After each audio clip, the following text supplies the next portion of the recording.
Welcome to Rewatch and Rank. On this channel, we rewatch older TV shows, provide a summary and opinion on the episode before ranking each episode against each other. And today's episode is Hannibal Season 3, Episode 7, Digestivo.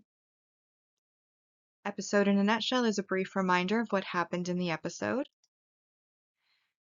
So the episode begins with Alana and Margot getting a call from Mason that he has Hannibal, but that he also has Will, which does concern them. However, Alana reminds Margot that Mason, being a sadist, will play with his food before he eats it, which gives them time to save Will. We then see Will and Hannibal being brought in on the truck. Then they're brought into like an area with cages before they are then dressed up and brought to dinner, where Mason reveals what he plans to do, that he plans to slowly eat pieces of Hannibal, and that he intends to transplant Will's face onto his own. As Will states, basically Mason plans to eat Hannibal with Will's face, which I think is hilarious. But that's only if you have a dark sense of humor like myself. We then, while they're eating dinner, have Mason telling Cordell to put moisturizer on Will's face since it will soon be his. And when Cordell gets close, Will bites his ear off, which effectively ends the dinner as Mason says there's no pajama party for Will. We then have Hannibal being branded and being given the pigs experience, where he's like tied up in various forms of bondage after being branded by Cordell, who once again starts talking about how he plans to cook various pieces of Hannibal. We then have Mason confronting Margot about her relationship with Alana, and then talks about how, he's going to give her a furniture baby, and then she says, well, you stole my uterus, you can't do that. And he says, oh, don't worry, I took your eggs and I put them in a surrogate, so you are going to be able to have a baby. Meanwhile, while they're having that conversation, Alana and Will meet, where they talk about Hannibal and how Alana hadn't wanted Will to end up there, but she did want Hannibal to end up there, and she had wanted to reach him before he got to Will. Then Margot goes into where Hannibal is tied up in one of like the cage pens and basically talks to him similarly to how they would speak in his office when he was treating her as her psychiatrist. And she basically wants to know if he would kill Mason for her, and he said he wouldn't deny it, but that it would be more therapeutic for her to kill him herself, and then he'll take the blame for it. That's when Alana arrives, and basically Alana wants Hannibal to save Will, and Hannibal agrees to save Will and take the blame for Margot killing Mason. So Alana then frees Hannibal. Meanwhile, while they're all in the pens, Cordell has begun to mark up where he's going to operate on Will to do the face transplant, and he gives Will a drug that will leave him paralyzed, but still able to feel all of the pain, and he's going to take his face while he's awake without anesthesia, and we see him start his first cut. Before we then see Margot discovering that the surrogate that her brother was talking about was a pig, and that the baby inside is dead, and so her and Alana take the baby out. Meanwhile, Mason wakes up and he's got a mask on, and then when he takes the mask off, Cordell's face slips off his own, leaving his face covered in blood. We then see Hannibal Princess carrying Will home as Chio snipes any of the guards that try to get in his way as he walks back to wherever Will lives, or out of Muskrat Farm. We then have Alana coming in as Mason is yelling about Cordell and trying to find Cordell. She informs him Cordell is dead and that Hannibal got away. She also lets him know that like everybody out there is dead, they've lost, but that they found the surrogate, or at least Margot comes in with Alana, and then Margot informs him that they found the surrogate and that she's going to take what he stole from her, and he basically taunts her that like she can't. But then they reveal that while he was unconscious, Hannibal helped them milk him, and they have viable sperm so that they can have a verger heir so that she can keep her fortune. And they then get into a tussle, which ends up with them breaking the eel table and pushing Mason down into it, where because of the blood on his face, the eel is drawn to his face and ends up making its way inside of his mouth, killing him. We then come back to Hannibal and Chio speaking, where she says that she's going to keep an eye on him as some beasts shouldn't be caged. And she asks about Misha, and he admits that he did eat her, but he did not kill her. And then we see her walking away. He then goes inside where Will is waking up in his bed. However, Will basically rejects him, saying that, he doesn't have his appetite, he doesn't delight in death and everything like Hannibal does.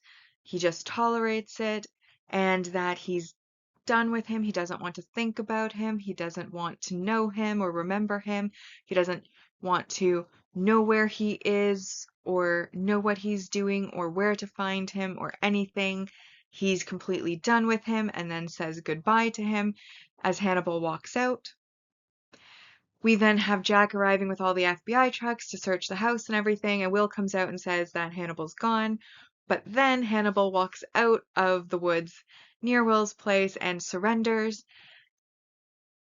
and tells Jack that it's because he wants to be where you know exactly where he is and can always find him. Basically throwing back at Will, like, now you have to know where I am and now you have to know where to find me. You can't just completely forget me because he'll be in the prison. And that is where this episode ends. So now that we've been reminded about what happened in the episode, we'll now rank the episode. As always, we're ranking on our two ranking lists, the mostly objective ranking list, followed by the personal ranking list. So first we have the multi-episode supporting character development, which is worth 2, and that is Cordell getting his ear bitten off and also dying by Hannibal's hands off screen. We then have a positive 3 for our multi-season supporting character development, which is Mason dying by eel. Then we have our impactful slash memorable moment slash line slash etc. And there was a few of these. I feel like most of the most memorable scenes and impactful scenes happen in this episode. I'd say probably this is I think it's tied for first or very, very, very close second most memorable episodes in the entirety of the series because, well, obviously we have the memorable moment of Hannibal being branded and all of the bondage activities that he engages in with Mason, giving him the full pig experience.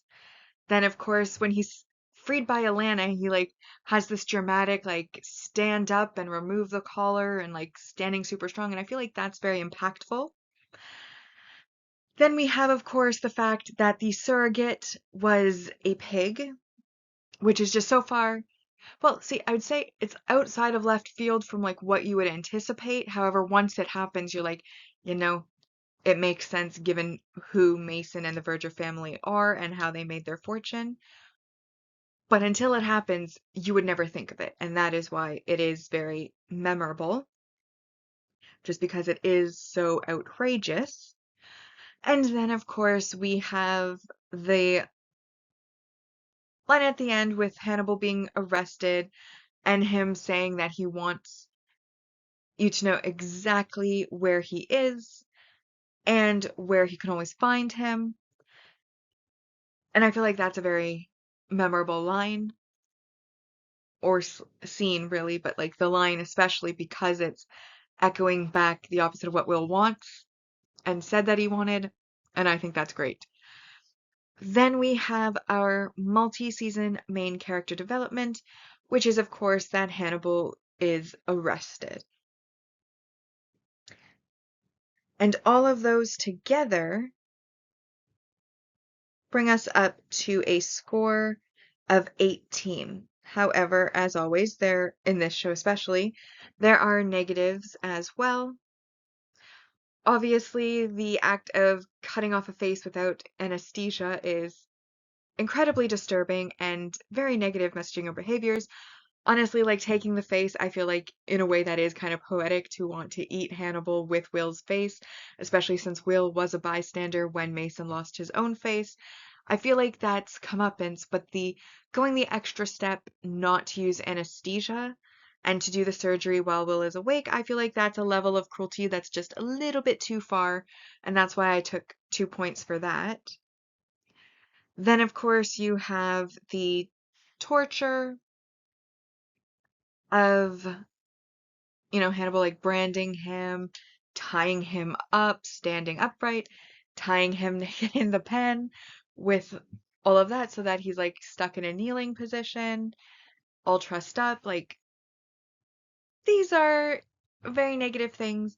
And that's -2. And then I also took 2 points for just like the non-consensual everything.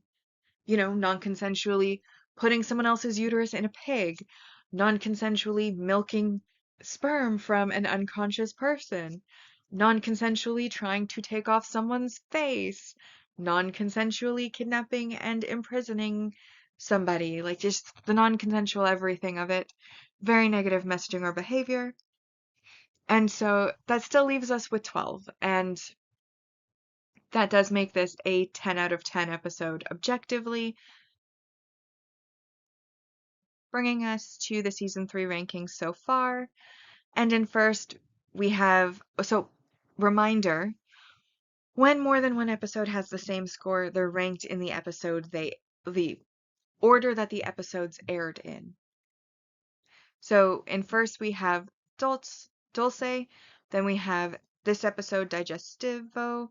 In second, Primavera, Aperitivo, or Tive, and then Antipasto, Contorno, and then Secondo in seventh. Alright, so personal ranking. I love this episode.